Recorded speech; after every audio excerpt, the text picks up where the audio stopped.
Good morning, warriors. How are you all doing? I hope you're well this morning. I am feeling significantly fresher from having had a bunch of sleep. I had another 9 hours last night, I think. 9 hours? 10 hours maybe? And I'm feeling fresh. I'm feeling ready to go. I'm pumped. I'm excited to be here. Guys, it's such a joy turning up every day or at least a few days a week. Try to do 3 or 4 days out of 5 to be here, and if I can make even just the smallest of differences, then that's all I want to know. That's all I want to do. I'm here to serve, and it makes my day such a happy one when when I've done these morning videos, because I just feel like I've got a bit of purpose. I've got purpose in this world, and if you can find that, my friend, my God, I'm sure you have it in bucket loads already, being a parent or being in the work that you're involved in or whatever it is that you do. But if you want to have more, then I think serving people is the quickest and easiest way to... Thank you, Rose. It's very sweet. It's the quickest and easiest way to a happier life, often. Just to serve more. Rather than ask what's in it for me, it's more to ask, how may I serve? And it's funny because I've had a lot of people ask me how to succeed in the last year or 2 years. So certainly since I was on television, and then had book things, and all these things are coming now. And lots of old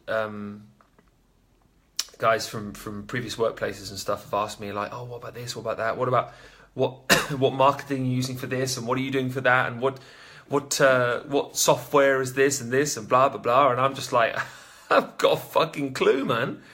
All I do is rock up and help people.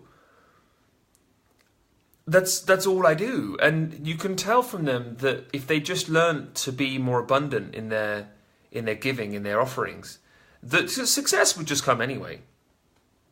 But because I have a very, very strong belief in karma, and I believe that success comes to those who are willing to face resistance, to face their fears, but ultimately people who are willing to give, because in giving we receive. If you give and give without necessarily expecting anything in return, just watch what happens to your life, my friend. Just watch what happens. The most amazing miracles will show up for you, because you're sending out a vibration that just cannot be missed by the world, by the universe, by God, or whatever word that you use to describe those kind of things. It cannot be missed. Guys, I just want to really quickly say before we begin as well, I have begun really, haven't I? Is to say that if you enjoy these videos, you can share them. I need to keep remembering to remind you, because if you want to click share, you can. After the video's done, you can just share this video on your feed. Now, I don't think that the comments that you've put up will show up, but if they do, then as long as you're cool with that, that's fine. But if you really enjoy my stuff, I'd love it if you could share it. It's a big one. Share it with your pals on their pages and stuff. That would be really, really super cool. The final thing on that is that you can always watch the replay on this as well, just to anyone who is discovering this for the first time. And if you're on your mobile phone, you'll find it in photos, all the videos. And if you're on your iPad or laptop, you'll find this in videos. Actually, there's one more thing, a little bit of housekeeping here, guys, is the settings on your mobile phone. If you want to see updates from Will's Wellness Warriors and updates from what I've just posted, you need to make sure that your settings are set up in such a way. Now, go to your group settings and the settings you had for group settings within your Facebook account, and just double check that you've got notifications on for Will's Wellness Warriors. So just go and do that today. Again, if you want to keep up to date with everything that's going on and all the videos that are happening.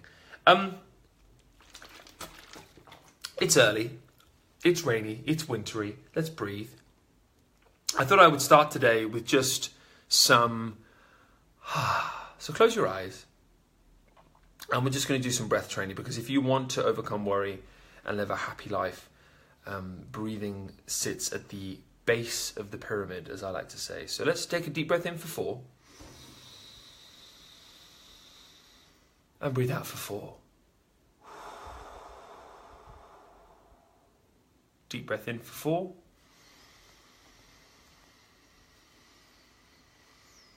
And breathe out for 4.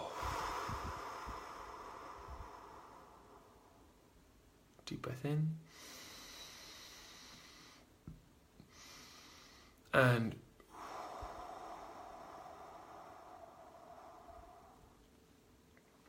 all I want you to do, while you keep breathing, just keep doing it for me. All I want you to do is just pay attention to your breath. Okay? So I'm going to back off again from speaking in a few seconds. It's not my strong point. As my wife will tell you, shut the fuck up. So I'm going to back off, and I want you to just notice your own breath. Notice it. Your thoughts will still be happening. Just notice your breath. So go.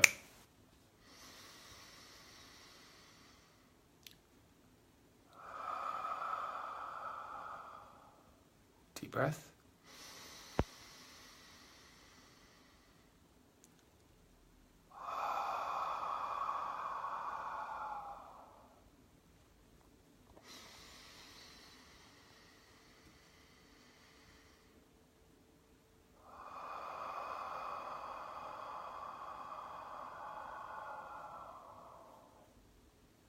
Each time your mind wanders off and you lose track of your breath, bring your attention back to your breath.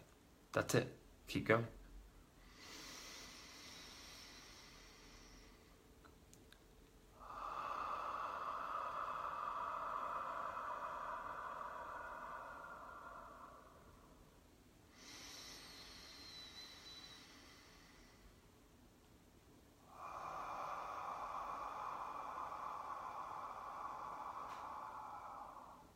That's it. That was 2 minutes. And I think that one of the biggest barriers to meditation is often people say to me, oh, it's really hard to get that 10 minutes in, that 20 minutes. And that's why, look, even just 2 minutes is a chance to decompress. It's a chance to just be mindful. And what happens, there's something really fascinating that happens on a physiological level that helps you reduce worry when you did that thing that you just did. You have this thing in the front of your brain called the prefrontal cortex. It's a bit of your brain in here. And then you have back here, you have this thing called the limbic system. Now, when you focus your mind on something, so that could be, it could be, bring them on camera, add. Yeah. I've just noticed a new thing on my phone. It's like you can add people or something. So I'll do that now. Okay, adding people in. Wait a sec, guys. Here we go. Boom. Ooh, what's that done? A bunch of people I need to add in, watching, bring them on video, it says. Anyway, the point is that when you focus your mind on anything, so literally, if you're feeling worried, just look at the wall like you've never looked at that wall before. So I mean it literally, just like, this is a great little anti-worry hack that you can do. This is pro-calm. This is pro-happiness hack, this is. I'm right now looking at the fireplace. So you look over there. Look over there.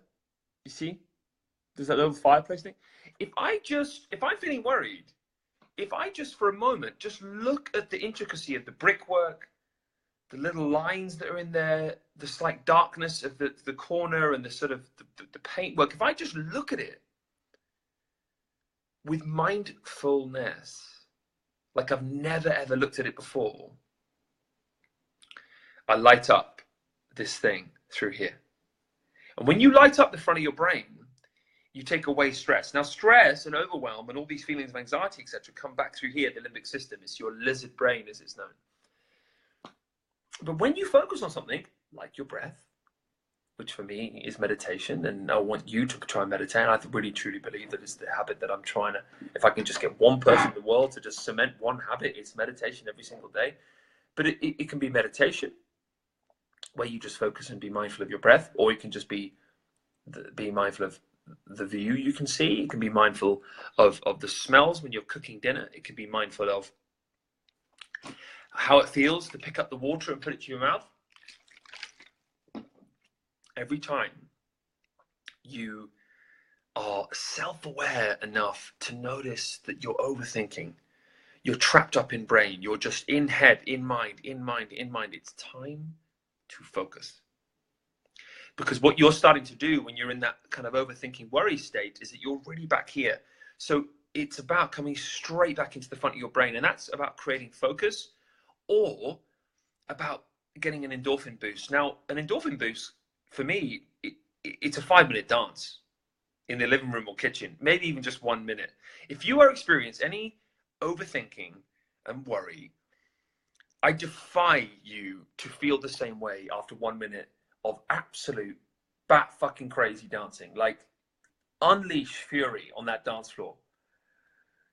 Go for it. And just that endorphin rush and that sense of freedom and that spiritual lift that we all get from expressing ourselves through dance, again, will just take you away from the back of the head and into the front and make you feel physiologically like you aren't as worried anymore.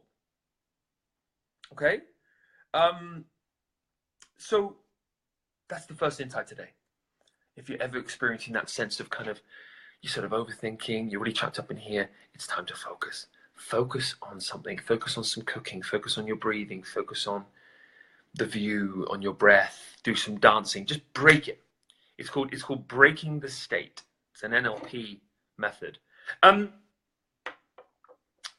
The few little tips with meditation. I just want to in fact, I'll just mainly focus on one because there's a lot to talk about meditation. But there's one thing about meditation I want you to remember is just don't go in with a goal. As soon as you go in with a goal for meditation, it puts pressure on it. As soon as you go in with a goal for your mindfulness practice, it puts pressure on it. As soon as you go in with a goal for your dance that you are going to do, or for that walk that you want to do to just clear your head, when you have a goal for these, like, oh, I'm going to be better once I've done that thing, now that's okay. If that increases your motivation to do it, that's great. But I think it's a dangerous place to be. It's dangerous territory because we're setting ourselves up for pressurizing something to work for us, which sometimes, if not most of the time, this is what I've experienced, makes things harder to get that sense of calm and freedom. Sense of calm and freedom and happiness, please tell me if you disagree, I believe, in my experience, comes when I detach from trying to create happiness. Now, don't get me wrong, the trying element needs to come in sometimes. Like this morning, I was feeling particularly stiff and tired, and I thought, no, come on, get your fucking ass in gear and do your stretches. Because I stretch every morning. I do 20 minutes with breathing and stretching. And I feel better for it. I feel much, much better for it. So there is trying going on in various elements. Of course there is. You've got to be motivated to get more out of life. But there's also that element of don't put too much pressure on certain things to be a certain way to make you happy. I think Christmas is a good example. I think we put so much pressure. Well, actually, in fact, let me make New Year's Eve the one. We put so much pressure on New Year's Eve being this spectacular night that it ends up being average, kind of sometimes a bit shit at best. So when we have those New Year's Eve parties or evenings where we just whatever, they tend to be kind of the best because it's not built up. There's no pressure around it. So just remember that when you go into these habits of coming away from worry into focus, that you just don't put too much pressure on it. You do it because you just want to do it, not necessarily because you want to get a result from it. And just try and stay in the moment. The key is always stay in the moment. That's the biggest key to managing our minds, our bodies, everything. It's to stay in the moment. And that's a skill that you can master. It's a skill that you can create. And a lot of people say, oh God, that's so hard because I've got so much to do and I've got kids and I've got a job and I've got bills to pay and I've got so much on. I've got so much going on in the future. How do you How do you fucking expect me, Will Foster? I've had people get annoyed with me before. How do you fucking expect me to live in the present when when I've got so much on? And I'm like, well, because it's the only thing we have. And I know you've got that bill to pay, but you're not going to pay it by getting pissed off right now. You're gonna be a fucking badass. That's what you're gonna be. By staying calm. By staying in the moment. That's the fucking badass you're gonna be. You're gonna be a warrior because you're gonna be here. You're gonna be now. You're gonna be productive. You're not gonna wallow in the bullshit stories of I can't, I won't, it's too hard. You're not gonna wallow in that because you're a warrior and you're gonna just keep going. And you're gonna stay present. Because you can. It's a decision. You can be here. Because you can take a breath. Because you can bring your mind into the moment. A decision to be mindful is always there if you want it.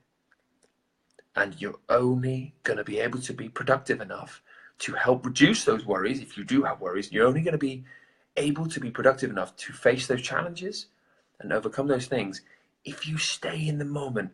People who end up in situations they'd rather not be in are people who end up so far in the future mindset that they lose the ability to stay productive in the present. But you're not like that. You're going to own this shit. Because you're going to stay here. You're going to get on with the task and the next one and the next one. And you're going to know that by you staying calm and by you staying in this moment and by you focusing. Remember that big word, like I said at the beginning, focus. Focus your mind gently. Do it gently. Into the moment. What can you see? By staying in this moment, you're going to get the next thing done, and the next thing done, and the next thing done. You're going to get more done than you've ever got done in your life. You'll do your breathing, you'll do your stretching, you'll get your chores done, you'll be productive about your health, about your finances, about your relationships. You're going to be a productive badass. You're going to be fucking awesome because you're going to stay in the moment. And it all comes back to staying in the moment. And if your mind ever drifts out into comparison with other people, if your mind ever drifts out into jealousy or envy or any of those bullshit emotions that mean nothing to you, will serve you in no way, shape, or form, you're going to bring yourself right back to here. Take a deep breath. And you're going to carry on. And you're going to go again. You're going to go again and you're going to go again. You're just going to keep on going. I want to just tell you a little story. I have the strong belief that out of our deepest challenges come our greatest rewards. Out of our deepest challenges come our greatest rewards. Now, you tell me if you agree with that in the comments, because I'll give you a couple of examples. I would not be here talking to you if I'd never had psoriasis, if I'd never become really hopeless about my skin, about my health, and become into that state of just miserable, learned helplessness, which was all created by me. All this blaming I was doing. Oh, who was at fault for this and who was at fault for that? Getting me fucking nowhere. Absolutely nowhere. And when I decided to just pick myself up and actually just sort my fucking life out, I felt empowered for the first time. And it's something that we can all do. And it led to where I am right now. And when I saw my book next to Tony Robbins' book on the shelf in Waterstones, in the biggest Waterstones in Europe, or biggest bookstore in Europe, when I saw that, no one else knew who I was in that bookstore. I walked in there and I looked at it and I looked down at my psoriasis as well on my elbows. And I thought to myself, fucking hell, well, you know, out of our deepest challenges come our greatest rewards. So whatever it is you're going through, whatever challenge you may have been through, either it's going to be your greatest reward or a great fucking story. Because I think sometimes you just got to think, well, at least this is a great fucking story. I do that sometimes with myself now because I do a lot of public speaking. Obviously, I when I have something really challenging happen, I think to myself, oh, at least it's a great fucking story. But the point is that the psoriasis, I would not be here without my psoriasis. So God, what a blessing! This huge challenge. I'll give you another one, which was I remember being. This was actually when I was putting creams. This is gnarly. I was putting creams on my skin that were fucking me up. There were these steroid creams. This is like 7 years ago, and they were messing me up, and I was getting horrendous symptoms, side effects, because pretty much all drugs will give you side effects. It's why I believe so heavily in going to the root causes of diseases, rather than just like throw in antidepressants, throw in fucking corticosteroids, all these things that just cover up the truth. And I was doing the same, and I was just following this blind path and covering myself in these creams. And it made me more worried and more worried and more worried because my body was just jacked full of cortisol, because corticosteroids that are used for eczema and psoriasis and these things are full of cortisol, aka cortical. That's the cortical word. And so what that does is just make your immune system feel massively on edge because you're pumped full of these stress hormones. I was putting these creams on over this period, and then started not sleeping. Now they say that you die from 7 nights of no sleep, and I'd gone through the first night of no sleep, thinking, that was interesting. Didn't sleep. Not that tired today. That's kind of weird. Okay, carry on. Next day, no sleep. Okay, so I've gone 2 days now. Bit weird. Let's just see how we go. Okay, 2 days? What? Carried on and on and on. And I went 6 days with no sleep. Now, by day 4, I thought I was going to die. Like I was literally, I thought I was going to die. And I remember, though, very profoundly, on night 6, I was laying there. I hadn't slept for what was going on for 100 hours. I had not, no, maybe more, 120 hours. I hadn't slept. And apparently you do die on day 7. I don't know if that's true, but it makes the story a bit more interesting. I remember laying there, maybe thinking I was going to die, because the point was I'd used these creams so much because I was so vain and so vain about my skin. I was lathering myself in this cream to try and get the redness down because I was just so unsure of myself, coming around with this psoriasis, and it was just didn't want people to see it. So I'd obviously OD'd big time. And I honestly was laying there on this night 6, and I relinquished control for the first time. I said, now's okay to die. I was laying there and I thought, this is all right. Because my heart was going about 100 beats just on its own. It just was going dum, dum, dum, dum, dum, dum, dum, without me even doing anything. I hadn't had a sip of coffee. And I thought to myself, that's cool. I'm okay with dying right now. It was the first time in my whole life I'd ever been okay with dying. And maybe it was the first time in my life as well that I'd ever felt truly okay. Because if you whittle down all of our worries, they really come down to a most basic worry of survival, which is, of course, natural and innate.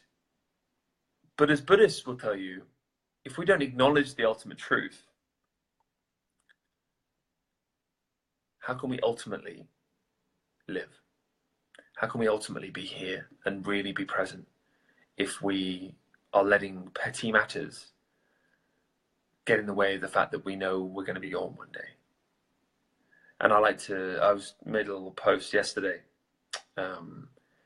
in my Facebook page, and it was about the ego. The ego cares greatly about what people think of us, about what we've done and achieved in our lives, about who we are, how we look, how we're perceived, how much money we have. Like, the ego cares greatly. The soul couldn't give a fuck.